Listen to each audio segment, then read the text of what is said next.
இன்னைக்கு காலையில டிஃபன் என்னன்னா சிகப்பு அவள் இல்ல தோசைங்க. இந்த அவள் சாப்பிடுவாங்கன்ட்டு வாங்கிட்டு வந்து வச்சிருந்தேன். சாப்பிட மாட்டேங்கிறாங்க, அப்புறம் வேஸ்டா போயிடும். இது அப்படியே ஒரு அவளா பண்ணிடலாம் அப்படின்ட்டு பிளான் பண்ணியாச்சு.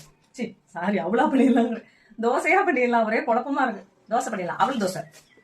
1 கப்பு அவள், 2 உருளைக்கிழங்கு நறுக்கி அதில் போட்டலாம். பத்தாதுன்னு 2 கப் அவள் போட்டேங்க. 2 உருளைக்கிழங்கு, 1 கப்பு அரிசி மாவு. இது எல்லாத்தையும் நல்லா நைஸாக அரைச்சிட்டு வந்துடுவோம். அரைச்சாச்சு. அரைச்சி அதை அப்படியே வலிச்சு ஊற்றிக்கலாம். கெட்டியாக இருக்கும். தயிர் கொஞ்சம் கலந்துக்கலாம், அதனால தான் இவ்வளோ கெட்டியாக இருக்குது. தயிர் ஊற்றிக்கலாம். தயிர் நல்லா வீட்டு தயிர் தான், நல்லா கெட்டியாக இருக்குது. சூப்பர். உப்பு போட்டுக்கலாம். காரத்துக்கு மிளகாத்தூள் போட்டுக்கலாம். ஜீரகம் கொஞ்சம், சோம்பு கொஞ்சம், கேரட் போட்டுக்கலாம். வெங்காயம், தக்காளி, கொத்தமல்லி,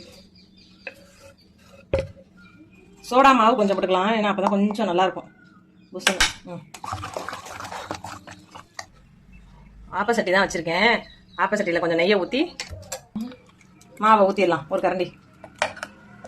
நல்லா இருக்கும், சூப்பரா. அப்படியே திக்கா ஊற்றி வேக விட்டுற வேண்டியதான். சூப்பரா வந்திருக்கு பாருங்க.